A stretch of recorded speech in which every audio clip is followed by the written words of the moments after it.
información de última hora se informa que fuerzas federales abatieron a Nemesio Ceguera Cervantes, alias El Mencho, durante un operativo en Tapalpa, en Jalisco. Mientras estás viendo este video, en varias zonas de Jalisco el cielo se tiñe de negro. Vehículos incendiados, carreteras bloqueadas, comercios cerrando a toda prisa. Columnas de humo se elevan como señales de guerra. La razón no es un desastre natural, no es una invasión extranjera.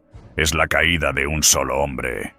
Nemesio o Ceguera Cervantes, alias El Mencho, el líder del cártel Jalisco Nueva Generación, había muerto. El narcotraficante más buscado del mundo. Secreto número 1. La traición silenciosa que lo llevó a la caída. 22 de febrero de 2026. El amanecer en Tapalpa no llegó con sol, llegó con neblina. Una bruma espesa descendía por las montañas de Jalisco como si el bosque quisiera ocultar lo que estaba a punto de ocurrir. El aire era frío, húmedo. Las ramas crujían apenas con el peso del rocío. Parecía una mañana cualquiera, pero no lo era. A kilómetros de distancia, motores se apagaban uno a uno. Puertas se abrían sin golpes. Botas descendían al suelo con cuidado quirúrgico. El operativo más importante de la década había comenzado. No hubo cuenta regresiva, no hubo advertencias, solo sincronización. Convoyes militares avanzaban por caminos secundarios, invisibles desde la carretera principal. Vehículos tácticos apagaban luces mucho antes de acercarse al perímetro. Cada movimiento estaba calculado para no alterar el silencio del bosque. En el cielo, casi imperceptible al inicio, un sonido grave empezó a vibrar entre las montañas. Helicópteros. No volaban alto. Se desplazaban como sombras mecánicas, lo suficientemente elevados para no ser detectados fácilmente, pero lo suficientemente bajos para observar cada punto caliente a través de cámaras térmicas. Desde arriba, la propiedad destacaba como una anomalía entre el frío del bosque. Allí estaba, y alguien había confirmado que él también, porque esto no se improvisa. Cerrar el primer anillo tomó minutos. Carreteras bloqueadas a varios kilómetros, entradas secundarias aseguradas, caminos rurales vigilados. Era como cerrar la compuerta de una presa. Después vino el segundo anillo. Equipos especiales, avanzando a pie entre árboles altos, comunicándose en susurros. Se posicionaban detrás de rocas, entre matorrales, cubriendo ángulos que solo un entrenamiento exhaustivo permite identificar. El bosque comenzó a sentirse observado. Respiraba diferente. El tercer anillo fue el más delicado, el interno. El que rodeaba directamente la propiedad donde horas antes, Nemesio Ceguera Cervantes había pasado la noche. Un hombre que sobrevivió años moviéndose como un espectro. Un hombre que no repetía rutinas. Y sin embargo, esa madrugada estaba allí. Días antes había acompañado a su pareja sentimental a esa casa aislada. Un gesto humano, íntimo, casi cotidiano. Pero en el mundo del crimen organizado lo cotidiano puede ser mortal. ¿Fue una coincidencia? ¿O alguien sabía exactamente dónde estaría? Porque el nivel de precisión del despliegue no deja espacio para suposiciones. Alguien confirmó, alguien validó, y cuando el último equipo se posicionó, el bosque dejó de ser refugio, se convirtió en jaula. El primer disparo no fue el más fuerte, fue el más decisivo. Un crujido, un destello, luego ráfagas. El eco de los disparos rompió la neblina como un trueno atrapado entre árboles. Los hombres armados del cártel Jalisco Nueva Generación reaccionaron de inmediato. No eran improvisados. Sabían lo que significaba ese sonido. La resistencia fue rápida. Las balas cortaban el aire húmedo. La tierra se levantaba en pequeñas explosiones de polvo y hojas. Luces tácticas atravesaban la bruma como cuchillas blancas. Órdenes secas, coordinadas. El cerco avanzaba centímetro a centímetro. En medio del enfrentamiento, el Mencho intentó moverse hacia la parte más densa del bosque. Sus hombres buscaban abrir un corredor, un espacio mínimo por donde pudiera desaparecer entre los árboles. Pero esta vez no había vacío. Cada ruta estaba cubierta. Cada salida anticipada. Cada sombra observada desde el aire. El bosque, que durante años fue aliado, esa mañana se convirtió en trampa. En algún punto del intercambio resultó herido. No hubo cámaras, no hubo transmisiones en vivo. Solo reconstrucciones posteriores y el hecho incuestionable. Fue asegurado. Lo trasladaron con rapidez hacia el punto de extracción. El helicóptero descendió levantando polvo, hojas y olor a pólvora. El rotor giraba cada vez más rápido, como si el tiempo también quisiera escapar. Lo subieron. El metal del suelo vibraba bajo el peso de la aeronave.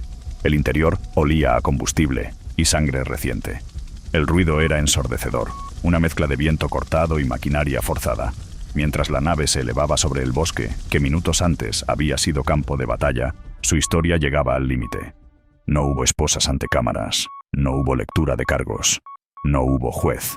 Murió durante el traslado, en el suelo frío de un helicóptero militar.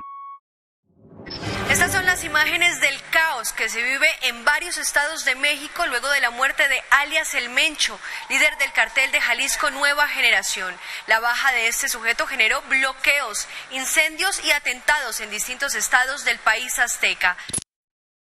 El hombre por el que Estados Unidos ofrecía $15 millones terminó su vida lejos de un tribunal, lejos de una celda, lejos del espectáculo que muchos esperaban. Solo el ruido constante de las aspas acompañó su último trayecto, y mientras el helicóptero se perdía en el cielo gris de Jalisco, en tierra comenzaron a encenderse otros fuegos, porque cuando cae un líder así, el silencio no dura, el vacío se siente, y el poder, cuando se fractura, responde. Y ahora quiero leerte a ti. ¿Crees que un hombre tan meticuloso pudo cometer un error tan grande por simple descuido? ¿O alguien en su círculo más íntimo como su pareja lo vendió? ¿Fue coincidencia o traición? Déjamelo en los comentarios. Secreto número 2. México en llamas, la venganza coordinada. Nada preparó a México para lo que siguió. El cielo aún no se iluminaba por completo cuando, tras la muerte de El Mencho, la calma de la madrugada se rompió de forma visceral. Primero fueron pequeños destellos en la distancia, luego, columnas de humo elevándose contra el gris del amanecer. El país, como si despertara de un sueño, se encontró sumido en caos absoluto. Y no fue un caos desordenado, fue una respuesta coordinada, una reacción condicionada por años de miedo, control y obediencia en las calles. En cuestión de horas, las noticias registraron bloqueos de carreteras en más de 20 estados de la República Mexicana.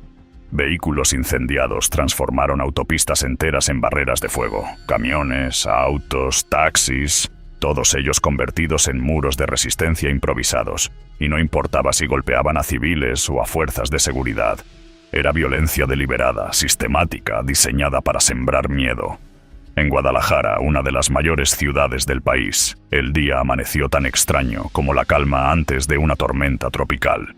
Calles semivacías, comercios cerrados, transportes suspendidos, un silencio tenso que solo se rompía por el crujir lejano de fuego y sirenas. La red del Mencho no era pequeña, no era un grupo de matones con armas, era un ejército clandestino, sicarios que se movían como sombras, hombres y mujeres que vivían en las mismas calles que tú, pero respondían solo a una sola voz. Taxistas que actuaban como radares humanos, alertando a los grupos armados sobre patrullajes policíacos. Tenderos que transmitían mensajes de ubicación de tropas a través de llamadas y señales anónimas. Pueblos enteros que tenían miedo, pero obedecían. Esta red estaba tan entrelazada con la vida cotidiana que la violencia se propagó tan rápido como una chispa en campo seco. En cuestión de horas, carreteras principales cerradas con autos en llamas, bloqueos en las entradas de ciudades completas, ataques coordinados en zonas rurales y urbanas, explosiones aisladas y enfrentamientos armados en puntos estratégicos. Era como si una señal invisible hubiera sido activada en toda la estructura criminal. Y no eran simples actos de violencia desorganizada, era venganza planificada, porque el CJNG no responde en silencio, responde con fuego, con fuerza, con caos calculado. En varias regiones, algunas familias reportaron que ya habían sido alertadas de movimientos inusuales días antes. Reportes no oficiales indicaban que mensajeros y aliados del cartel comenzaban a movilizar armas y recursos apenas corrió el rumor de la operación militar en Tapalpa. Y en medio de todo ese ruido, mientras el gobierno implementaba operativos para despejar carreteras y restablecer el orden, las voces de alarma no provenían solo de disparos, provenían de personas comunes, personas que durante años habían aprendido a coexistir con el miedo y ahora lo veían desatarse por completo. La violencia se sintió como una película de acción en tiempo real.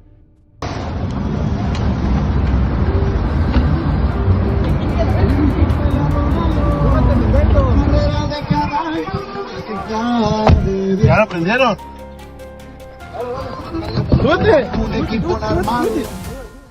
Las sirenas mezcladas con explosiones, las calles cubiertas de humo, la gente corriendo sin saber si era seguro quedarse o huir.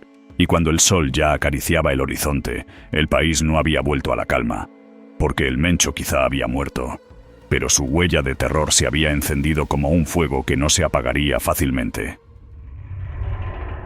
Secreto número 3. ¿Que busca esconder Harfuch? Tras el operativo que sacudió al país, no solo se desató una guerra en las calles.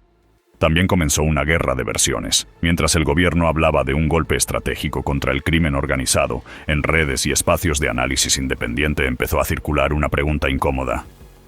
¿Por qué Omar García Harfuch estuvo tan directamente involucrado en el control de la narrativa y la gestión de los documentos incautados? Harfuch no es un funcionario menor. Ha ocupado cargos clave en seguridad, ha dirigido corporaciones y conoce de primera mano los mecanismos internos del aparato policial. Y precisamente por eso surgió la especulación. Algunos sectores plantearon una hipótesis. Si dentro de las estructuras policiales existían infiltraciones del CJNG, halcones, informantes, policías locales sobornados, entonces alguien con conocimiento profundo del sistema sabía cómo operaban esos esquemas. La pregunta que surgió fue esta.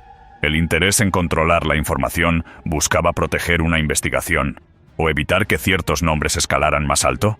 Es importante aclararlo.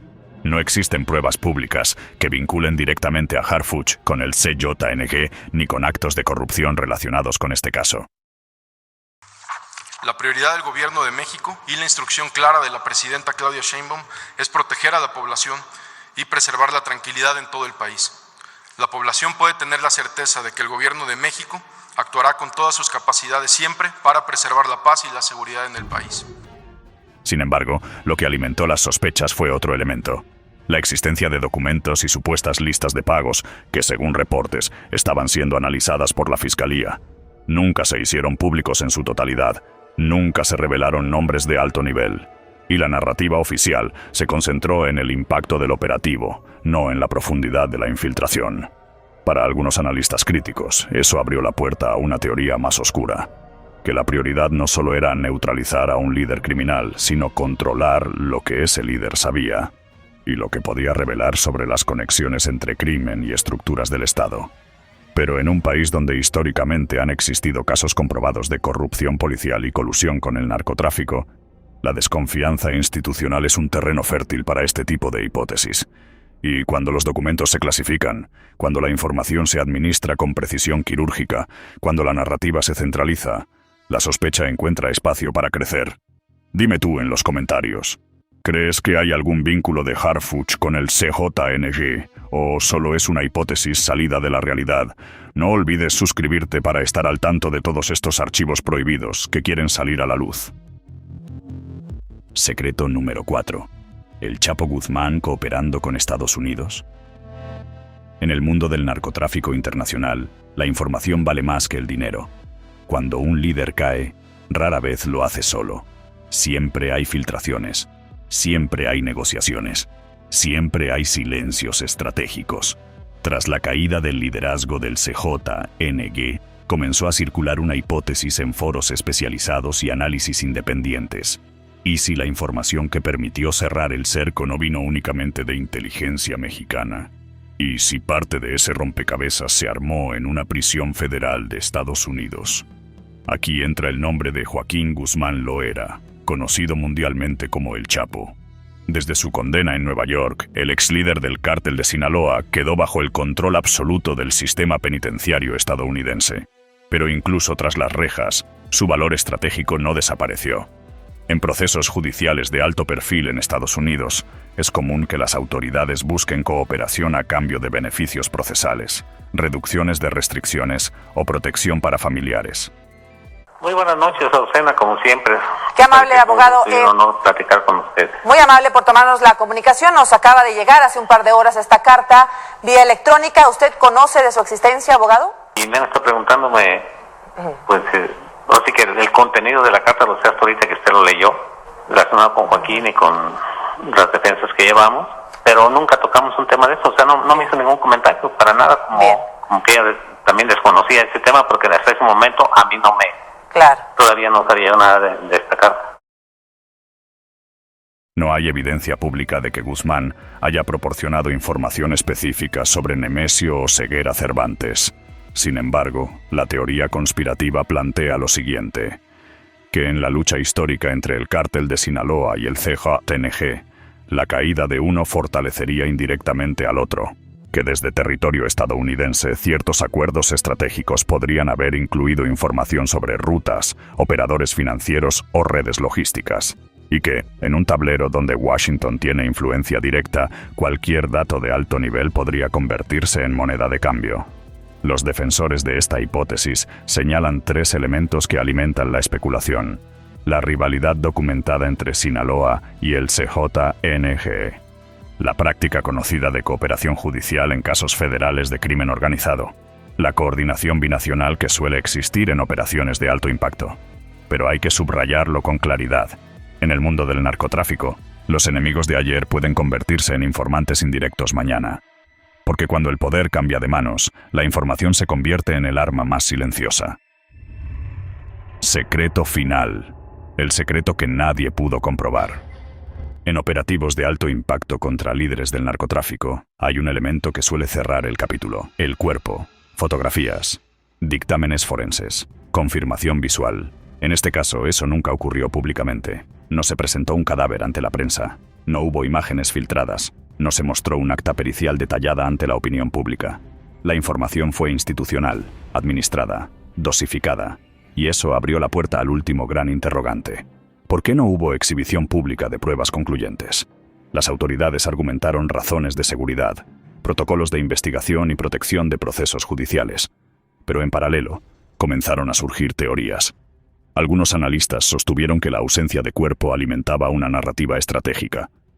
Uno de los debates importantes, decían, es que era un enemigo público número 1, todo mundo lo quiere ver muerto, sería muy importante para dar certeza, y que no está vivo y que no se lo llevaron y que lo intercambiaron como en su momento el Señor de los Cielos, y entonces y las teorías de la conspiración. Del operativo, sobre todo, siempre llevan cámaras en los cascos, los efectivos, sí, claro, pero sobre todo del traslado en helicóptero. ¿Por qué no mostrar esos videos que sí, ahí no es un cadáver, ahí no estás ultrajando el cuerpo? Entonces, mantener incertidumbre puede desarticular estructuras criminales al sembrar dudas internas.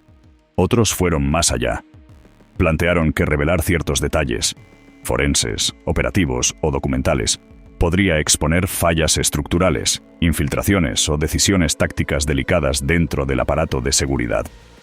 No existe evidencia pública que indique encubrimiento, pero en contextos donde históricamente ha habido corrupción policial documentada en distintos niveles del Estado mexicano, la desconfianza se convierte en terreno fértil. Y cuando el silencio reemplaza a la exhibición, la sospecha llena el vacío. Aquí surge la pregunta incómoda que marcó el debate. ¿La ausencia de cuerpo fue una decisión estratégica de seguridad o una forma de cerrar el caso sin abrir demasiadas puertas? En operaciones de esta magnitud no solo importa quién cae, importa qué información se revela y qué información se guarda. Porque en el mundo del poder, político y criminal, a veces lo más importante no es lo que se muestra, sino lo que nunca se deja ver. Ahora dime tú, ¿en cuál hipótesis crees realmente? ¿Fue una operación limpia o hay algo que nunca nos quisieron mostrar? Y sobre todo, ¿por qué nunca apareció el cuerpo? Te leo en los comentarios.